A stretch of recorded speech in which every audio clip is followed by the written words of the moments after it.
Subscribe कीजिए asset योगी channel को और बेल आइकन को दबाइए लेटेस्ट फाइनेंस वीडियो सबसे पहले देखने के लिए।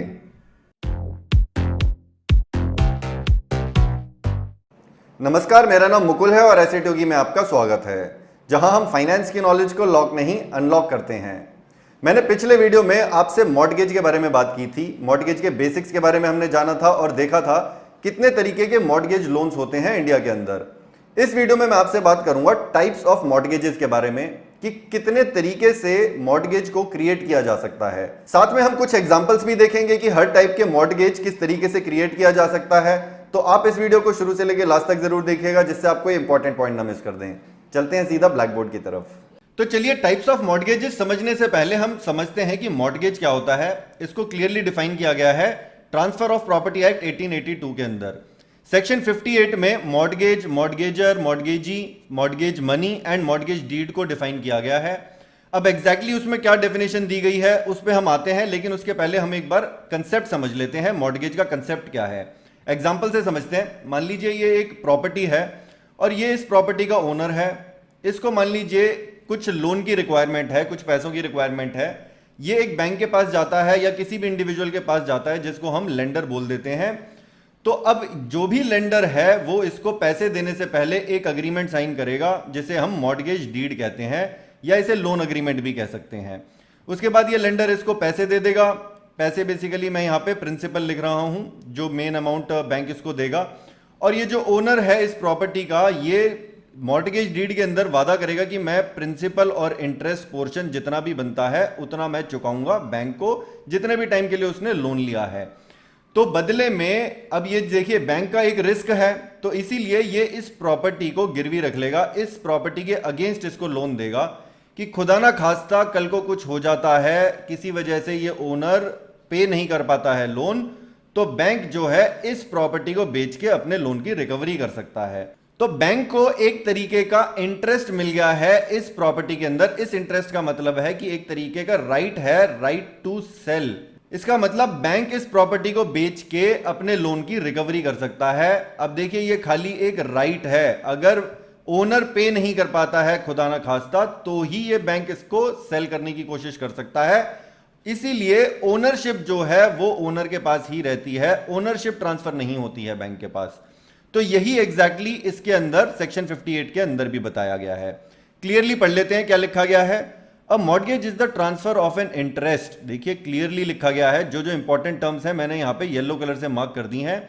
ऑफ एन इंटरेस्ट मतलब एक राइट ट्रांसफर हो रहा है, यहां पे ओनरशिप ट्रांसफर नहीं हो रही है। इन स्पेसिफिक इमूवेबल प्रॉपर्टी, तो इसका मतलब जिस भी प्रॉपर्टी के अगेंस्ट लोन लिया जा रहा है, जिस भी प्रॉपर्टी को मॉर्टगेज किया जा रहा है, खाली उसको बेच के ही बैंक लोन रिकवरी कर सकता है।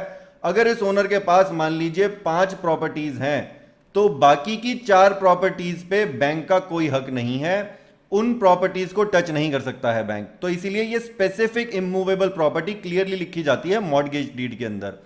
For the purpose of securing the payment of money advance और to be advance by way of loan, मतलब ये इसके अपने जो इसने पैसा दिया है इसको सिक्योर कर रहा है। अब ये पैसा कौन सा हो सकता है, एन एग्जिस्टिंग और फ्यूचर डेट। या तो उसने ऑलरेडी इसको लोन दे दिया है, अगर ये ऑलरेडी करंट लोन दे दिया है तो इसको रिकवर करने के लिए मॉर्टगेज हो रही है, या फिर मान लीजिए ये प्रॉपर्टी रख ली उसने मॉर्टगेज के तौर पे, तो इसी प्रॉपर्टी के अगेंस्ट अगर फ्यूचर में वो लोन लेना चाहे ये ओनर, तो भी ये प्रॉपर्टी मॉर्टगेज की जा सकती है। और the performance of an engagement which में give rise to a pecuniary liability. अब ये ऐसा जरूरी नहीं है कि खाली एक लोन के अगेंस्ट ही कोई लायबिलिटी बनती है। अगर इस पर्टिकुलर ओनर की किसी भी और तरीके की कोई लीगल ऑब्लिगेशन बनती है, मॉनिटरी ऑब्लिगेशन, पेक्यूनियरी लायबिलिटी का मतलब है लीगल मॉनिटरी ऑब्लिगेशन है, लेंडर को कुछ उसको पैसे देने हैं, तो भी इस तरीके का मॉर्टगेज क्रिएट किया जा सकता है। तो आई थिंक यहां पे आपको कंसेप्ट एग्जैक्टली क्लियर हो गया होगा मॉर्टगेज का। अब हम बाकी की डेफिनेशंस देख लेते हैं। यहां क्या दिया गया है, ट्रांसफरर जो होता है, जो ये राइट ट्रांसफर कर रहा है, मतलब कि ये जो प्रॉपर्टी का ओनर है इसको हम मॉर्टगेजर भी कहते हैं। तो ये ओनर आपका मॉर्टगेजर हो गया। द ट्रांसफरी अ मॉर्टगेजी, तो ये जो लेंडर है जिसके ऊपर इंटरेस्ट ट्रांसफर हुआ है, ये राइट ट्रांसफर हुआ है, वो हो गया आपका मॉर्ट।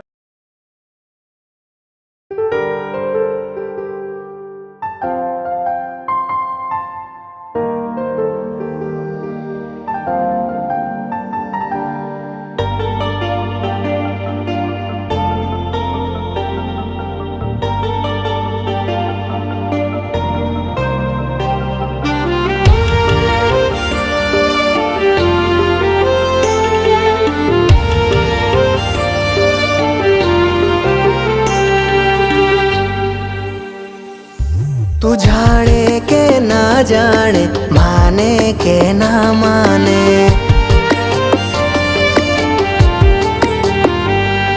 तू जाने के ना जाने माने के ना माने, जाने के ना जाने माने के ना माने।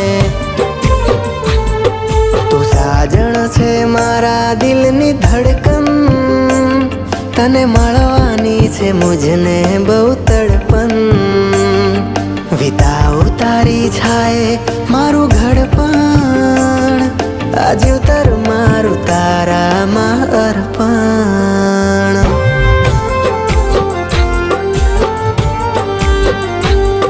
तू साजण छे मारा दिलनी धड़कन, तने मळवानी छे मुझने बहु तड़पन।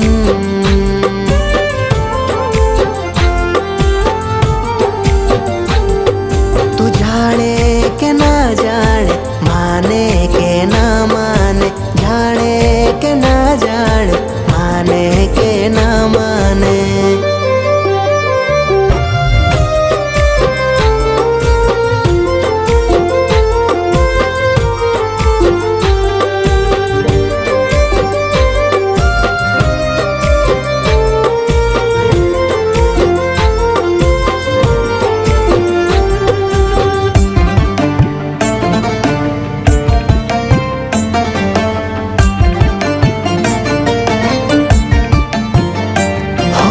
નભના ચાંદલિયા જેવું રૂપેરી છે મુખ તારું, ઘોંઘાટ ઉઘાડો હું ક્યારે પધારું।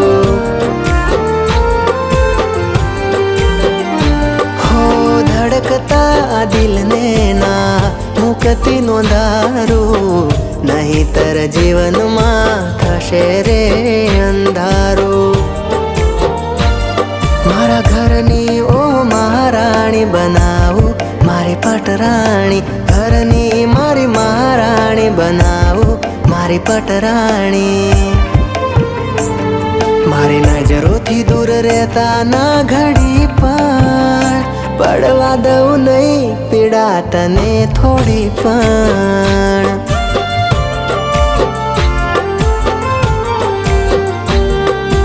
સાજણ છે મારા દિલની ધડકન, તને મળવાની છે મુझने બહુ તડપન।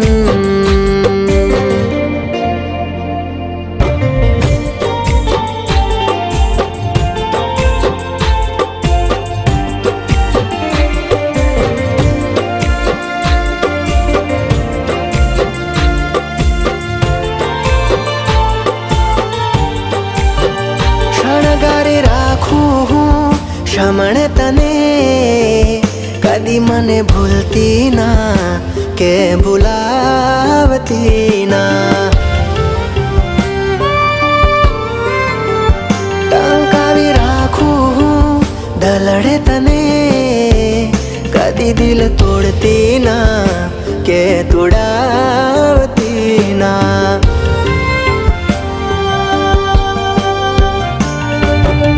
करती हवे मन मानी आवने छानी मानी, करती ना मन मानी आवने छानी मानी। आखा जग मा नथी तारा जेवी सूरत, तू साजण मारा मनडानी मूरत।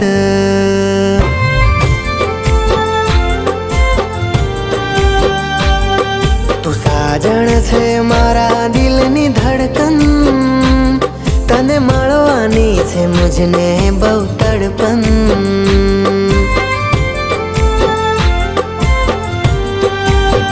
हाँ तने मळवानी छे मुझने बहु तड़पन।